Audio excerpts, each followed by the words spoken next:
Hello, everyone, and welcome to episode 5 of Plenty of Tiff. I am your girl, Tiffany, aka Opinionated Diva, and let's dive right in. I have some really good topics this week, and I know some of you are waiting for my Read the Room, which is my last segment of the episode, so you're going to have to wait, okay? But it's going to be worth your wait, all right?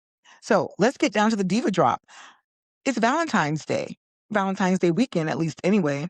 So if you are like me and you find yourself on my own, why did it end this way? Don't worry, a higher power has something bigger for us, and maybe it's not Valentine's Day, okay? But unlike Shantae Moore, I don't have a man at home. Don't have a plan either. But what I do have is this Uber Eats gift card that I've been holding on to since Christmas. So I'm going to use that for myself. I don't know what I'm going to get. Maybe I'll eat my feelings. Who knows? But anyway, that's that. Let's get into our first segment, which is going to be the Diva Drop, the Valentine's edition. So, Super Bowl, that was the main thing this week, right? I want to say that the Latin, Afro-Latin, and Caribbean community were the real winners of the Super Bowl because Bad Bunny came all the way through and understood the assignment. Okay, I absolutely loved everything he did. No notes, and the human stalks of grass doesn't get any better than that. Also, because they got paid. Also, I read that those costumes weighed 45 pounds. So I don't know if you had to be a mascot in order to do that or what the requirements were. I think you had to be like at least 5'7", 5'6" to 5'7" to be able to even get in that costume to be able to do that and carry that weight around for, I think they said 80 minutes.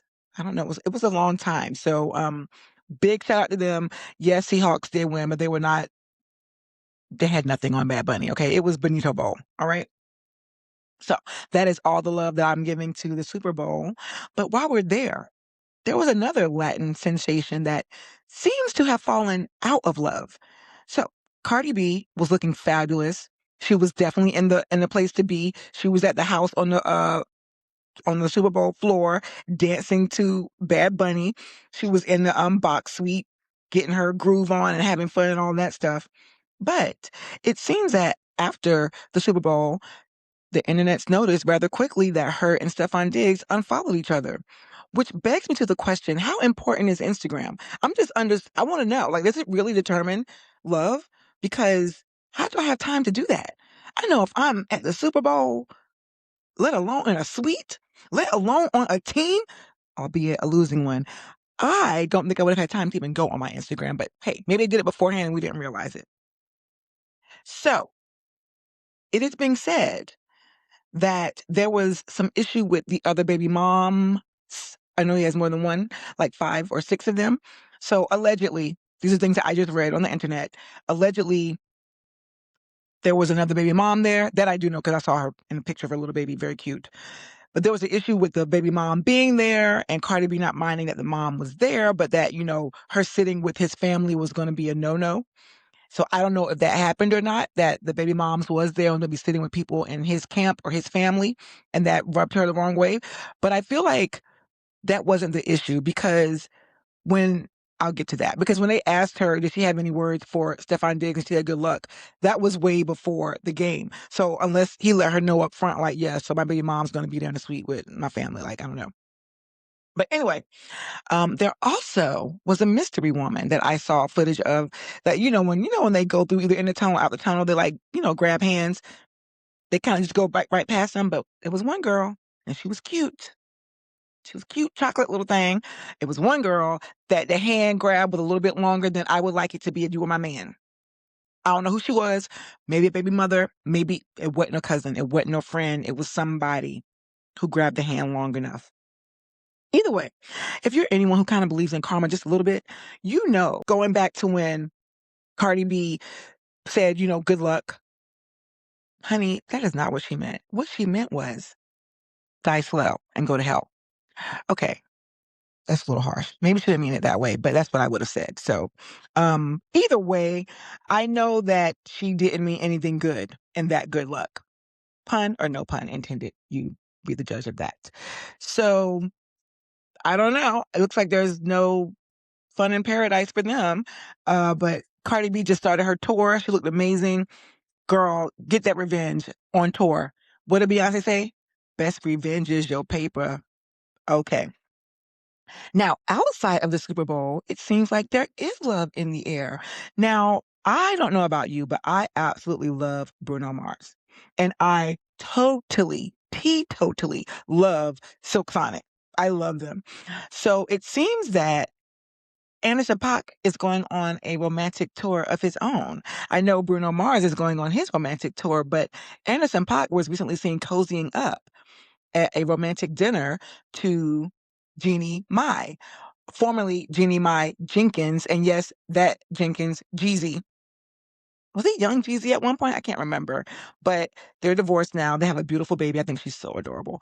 And you know what? Everybody deserves love, right? So they look, to me, I'm looking from afar, further than the camera that was looking at them.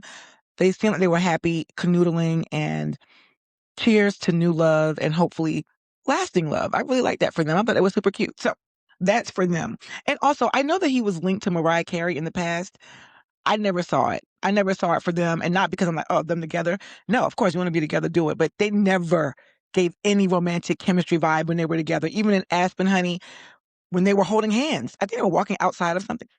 It's like if my guy friends holding my hand and walk me outside. Like, they never gave me any kind of love vibe. They just gave me friend vibe. And he also produced her album, right? So I never saw that for them. But anyway, I really hope that Jenny Mai and Anderson .Paak are happy together. So that is my diva drop for the week. Now, shine or shade or side eye. Oh, wow. Okay, here we go. The Olympics. Now, while this topic should focus on the winners, big plays, historic moments, figure skating, music, permission drama, because that did happen. Haiti with their amazing winter gear and being historic and being at the Winter Olympics at all. That's what I should be talking about. But no. We got to talk about fuckboy behavior at the Olympics. Specifically, Norwegian biathlon athlete Sturla Holm Lagered. I'm not sure if I said that right. I'm not Norwegian. For someone, if you don't understand or know what biathlon is, that is a winter sport where it is skiing with a rifle shooting component. So for someone that is one of the best in the world at rifle shooting, you totally missed the mark, Sturla. Pun fully intended. If you're not familiar with this story, that means you've been under a rock. Sturla won bronze or third place in the Winter Olympics for the biathlon. And instead of taking that moment, that clearly was his. I mean, he deserved it. You won it, right? That is your athleticism and your perseverance and your dedication to your craft that got you that third place. But instead of taking the time to talk about that and your trainer and your country and your countrymen and how happy you are, you took that time to talk about you being a fuckboy. So here's it. And it's a quote. So just listen in. 6 months ago, I met the love of my life, the world's most beautiful, sweetest person. And 3 months ago, I made the biggest mistake of my life and cheated on her. You heard that right. Okay, anyway. Now he's tearing up at this point. He's explaining that he told his girlfriend about his infidelity a week prior to him coming to the Olympics. I'm not quite sure what I'm trying to say by saying this now, but sport has taken a back seat in recent days. Really? Give me a break. I wish I could share this with her. I'm not ready to give up. I hope that committing social suicide might show her how much I love her. I accept the consequences of what I've done. I regret it with all my heart. Maybe I'm dumb as a rock. I'm a member of Mensa, but I still do stupid stuff. Honey, if you put that quote next to the word narcissism, that's it. That's it right there. But anyway, he goes on to say that he realized that this is the woman of my life, and I can't live my whole life keeping that from her. My only path to the finish line is to tell her everything and put it all on the table and hope that she'll still love me. I've done that for her, and now for the entire world. I have nothing to lose. Oh, but you do. But you do. Now, being the classy woman that she is, I'm assuming, she responded, right? She broke her silence. She is remaining anonymous, but she said, it's hard to forgive, even after a declaration of love in front of the whole world. I did not choose to end up in this situation, and it hurts to have to be in it. We have been in contact, and he is aware of my views on this, as she told a Norwegian outlet. I am grateful to my family and friends who have embraced me and supported me during this time. Also to everyone else who has thought of me and sympathized without knowing who I am. I have so many thoughts here. I have so many thoughts here. And before anyone says, oh, Tiffany, this is a clear example of toxic masculinity, go to hell. Please. Thank you. That is total bullshit, okay? There is nothing wrong with a man being sensitive, being affectionate, showing that side of himself that is not quote unquote masculine, but there is a way to do that. And what he did is shown his power as a man by thinking, if I just go on here, not even asking her, is it okay if I apologize to you publicly? Not even doing that. You taking the notion and the gall of your own to say, oh, she's going to accept this. She might not believe it and she might not get back with me, but she's going to accept it because she has to, because I'm going to say it in front of the whole world and she has to hear it. So this brings me actually to another case before I go back in on Sterla. I actually was going to talk about this a few episodes ago. I have my little notebook here and I wrote in my notebook that I was going to talk about public displays of affection. And I have my notes right here. You can see how I scribble. And I was going to talk about this young lady who put up a billboard in Detroit, Michigan, to get her ex back. And it was weird because her name was Jaden, and the name she said, she gave his name. Oh, and she gave his picture too. Look it up. There's a billboard with their picture and his full name, not government, but his first name. Abby. I don't know if she called him Abby or Abby, but I think his name might have been Abel. And her name was Jaden. So at the time, people didn't know whether two women or two men, or they just didn't know what the name was so ambiguous. But it was a young lady trying to get her ex, Abe, to forgive her for cheating on him. And she put a billboard out. Now, is that worse than what Sterla did? I would say yes in terms of privacy, but I'm going to say no because we probably didn't hear about it if I didn't tell you, right? It didn't go past, it didn't make any traction, which is why I didn't even talk about it a few weeks ago, because I was like, people aren't even going to know what I'm talking about. But now you will. Go back and look it up, right? She just as dumb. Just as dumb too. But on the opposite side of that, there was a lady named Lisa from the Bay Area, San Francisco, who also put up a billboard. But in her defense, it was for her and her alone. She was looking for a man, a husband. Baby, where the hell is my husband? What is taking him so long to find me? Oh, oh. But that's okay, because he's taking too long. So I'm going to help you out and put a billboard up and say, I am single. Nothing, absolutely nothing wrong with that, right?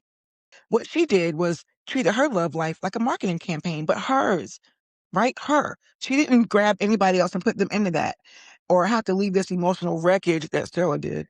And I'm sure Jaden did too. But going back to Sterla, you won the bronze. Okay? You won the bronze. And as one of my commenters said under one of my reels this week, imagine if he won silver. Probably cheated with a best friend. Imagine if he won gold, her mom. That was gold. That was a gold comment. I was like, absolutely. Like, you won bronze. I mean, yeah, you're the third best person in the world. Okay, great. But does that give you the room to air this out? And also, you're at weird peak behavior because you didn't just do it on a billboard. You hijacked an entire global sports broadcast. You took a moment that belonged to your country, to your teammates, and to yourself, and turned it into a please text me back monologue. Honey, I can't roll my eyes back far enough about how this, honey. Here's my other thing too. This is going to be the auntie mode in me. You were only dating her for 6 months. Now, I don't know the backstory. Maybe he knew her for a year or two, or they've been lifelong friends, and then they just started dating and came together 6 months ago. Do you even know her middle name? Do you? Even know her last name? 6 months? I mean, 6 months, and you already doing that? Girl, run away. If he'll do it after 6 months, Honey, I'm a fan of true crime. Don't make me go there with you. Stay clear. Stay clear. Aside from all that, Sterla, you made your bed. Now you got to lie in it. But what I will say is this is not Norway's fault. This is not Norway's fault. Because there are other things that Norway is actually known for and should be known for outside of Sturla. Fjords, and that is spelled Fjords. Fjords are a body of water connected to the ocean, and they're often seen as a long, narrow inlet with tall mountains on either side. It's a beautiful sight, and they were made by glaciers long, long, long ago. You can take your romantic other there. They're known for their Viking heritage. Well, Sturla gives me that. They're also known for northern lights. They're not just in Iceland, they are in Norway as well. Also, the midnight sun. We don't talk about that. And obviously, winter sports. Well, you could nix that one off thanks to Sturla. Okay, what am I giving him? I'm definitely giving all the shade to Sturla. I'm giving all the shine to his ex-girlfriend for even stepping up and responding to it, because I would have just left him on read, girl, but kudos to you. And I don't really have a side eye to give in this instance. I really don't. I mean, it's not the network's fault that he started talking about it. What are they supposed to do? Like cut him off? So, you know, it is what it is. I just think it's ugh. Okay. Now to what most of you have been waiting for. People have been waiting for this because I put up one reel about this particular topic and I got a lot, thousands and thousands of views on it. For our Read the Room, it is clearly going to go to Nicole Curtis. Oh, Nicole. For those of you who don't know, Nicole Curtis is a celebrity on HGTV, and she is known for her show Rehab Addict. And apparently she had not apparently, it's on video. She had a slip of the tongue, and I quote that in heavy quotes because that's what people are calling it, a slip of the tongue, using the N-word. And that is Nigger, or as we like to call in the Black community, the hard R.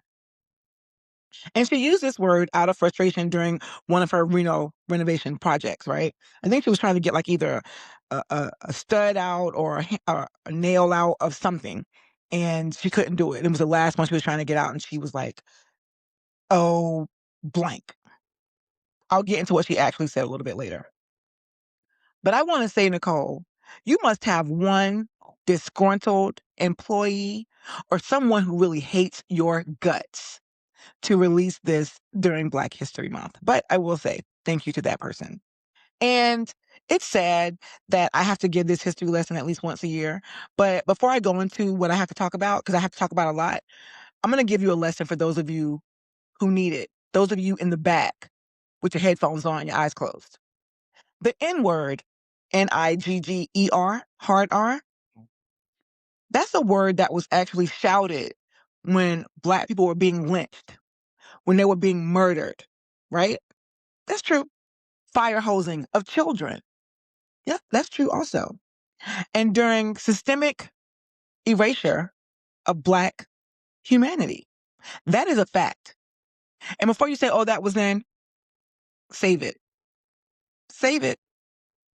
Sure, didn't happen to me. Didn't happen to you. But depending on how old you are, it could happen to your mother. Oh, no, that's too close, right? No, look back, do your history. Look back how far and how not far we have come. Okay?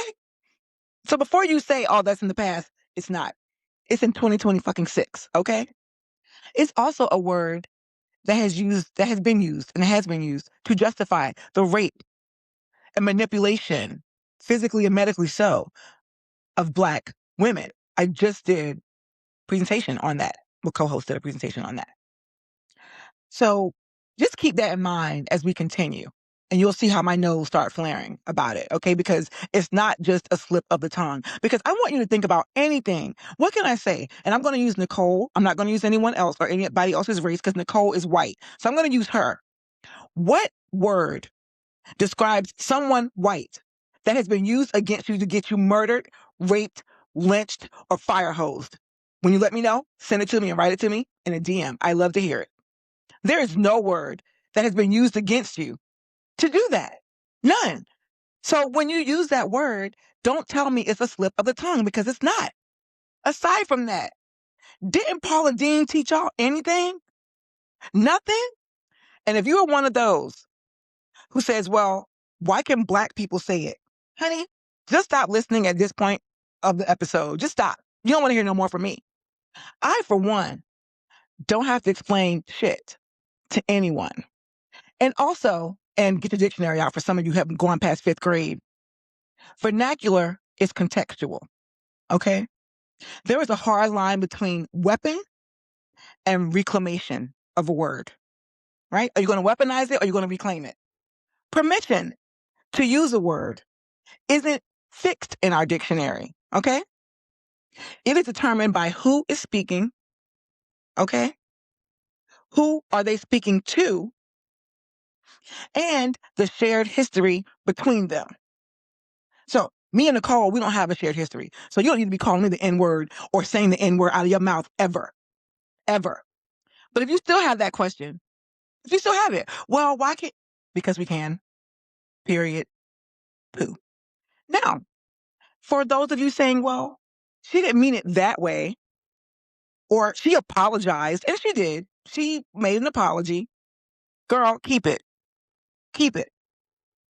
But if you're one of those, you can just insert your name when I'm saying Nicole, because I'm saying you too. Not only do you not know how to read a room, you have zero clue because you've never needed to have one, to be dumb as fuck. You've never needed a reason to be that. You just can be and exist in the world and go on shows like HGTV, right? Because even if you said it out of frustration, I'm sure you said it before. I'm sure you said it before. I'm sure you say it at home. I'm sure you say it around your friends. I'm sure. And for someone who is from Detroit, Michigan, where it's 77% Black, girl, don't play me. Don't play me. Now, people say all the time, I never used it as a slur against Black people. In my house, it meant this, which goes on to let me know, don't do that. It's just like when this photo of Michelle and Barack Obama, our 44th president of the United States and the first lady of the United States, when someone put their faces on apes, when you know historically what that meant, unless you're not that stupid. You're not that stupid. But you claim to be. Well, I didn't know it meant that. I just thought it was something out of The Lion King or something out of the Jungle Book. Pause and stop it. So I'm going to give you a case in point, right? Same thing. Or I never meant it that way. That's never what I meant when I said it. Just was this, right? There's a show on Netflix, a documentary called Perfect Neighbors, and it's about a stand your ground law, where this white woman shot her Black neighbor, who was also a woman, for stand your ground. The woman was coming back to get her son's iPad. Watch the documentary. I won't give it away, but just know that she did kill her. Clearly, stand your ground law. They asked her, the cops, is there any reason that someone have recorded you or said that you used the N-word? I don't recall saying that. And if I did, I'm going to quote you on this one. If I did let it go, I'm sorry, it slipped out. Isn't that what Nicole said? Right? Isn't that what y'all saying about her? It just slipped out? Well, sometimes just slipping out that word can also lead to you killing someone. I'm not saying Nicole is a killer. I'm not saying that. But just understand that people who use that word are Nicole Curtis. So when you come back with those apologies that you have, understand that people who know who I am, who are you? Who are you? Who are you? You ask yourself that because you don't even know who you are. Also, let's just go here a little deep further. Yeah, I'm going to dig. I'm digging in now. Heels to the fucking ground, girl. You know, you are someone, Nicole, who self-proclaimed yourself as someone who has a 75% college degree. Well, in the world I come from, that means you're a college dropout. So you don't have a college degree. You don't even earn the word use college in your name. I have a college degree. I have a master's degree. You having 75% of that, at least I would have thought that would have gave you a better vocabulary. Clearly, you still have the vocabulary of a 1920s Klansman. I said it. Am I being harsh? Yes, I am. Because anytime somebody minimizes their use of that word, or people who know me know I would never say it, or I never meant it that way, save it. I'm so over it. I'm going to close my laptop on that. Those are my notes. I'm just over it. You know why you said it, so own it. That is something. Anyway, I never said what she actually said. She used the word fart, like F-A-R-T, fart nigger. So I'm pretty sure that's something she probably said when she was growing up, because it really is elementary to say that. It's like, the word is bad, but you don't know how to say it with something else, so you say something like that. But you knew it was bad because the moment you said it, you said, oh, can you kill it? Right? Meaning, can you kill that footage? And you should have known that footage was not going to get killed. And so my read the room for that is not only to Nicole Curtis, but people like her. One, when if you don't understand the history of something, or you ask that question, why can y'all say it? There are things that people do in their own community that I might question, but I'm like, who am I? Who am I to ask why they do that? That's what they do, right? So when you don't even know why you're saying something, and I say that to younger people, right? Nicole know better. But if you're somebody like Gen Alpha and below, you shouldn't even, you should be learning it, but there's erasing our history in the history books. But you know what words are bad and what is good. And for you to have hate in your heart towards another person, when you don't even know the history of it, that just breeds generational racism that probably comes from your family. And again, this is just a lesson outside of Nicole that I have to talk about, because I think it's just unfortunate that we're here in 2026 and that we have a leader of the free world who amplifies that behavior. And when I leave and go out of here and I'm not in my little nice studio I have in my house and all dressed up and all that, I'm a Black woman that got to go outside. That's what I am. And it's not always fun, and it's not always safe. And that goes for Black men and Black trans and Black anybody. That's what we got to deal with. So when you use a word and you say, well, she apologized, or it didn't mean that, or she didn't mean it, you don't know what the fuck she meant. She said it. Only she know what she meant. And she's not going to tell us in public what it meant, because she don't want to be canceled more than she already is. Oh, by the way, her show is canceled. I never saw it, but, I'm more of a House Hunters girl myself. But anyway, that is Plenty of Tiff for this week. If you have any topics that you want to talk about, please feel free to DM me. I am Opinionated Diva on Instagram, the Opinionated Diva on TikTok, and the 2 E's Opinionated Diva on YouTube. So make sure that you tell a friend and tell a friend and tell a friend to subscribe to my channel. I love having fun, but sometimes, girl, you got to go into that serious box and get them going. But thank you all so much, and I will talk to you next week. Peace.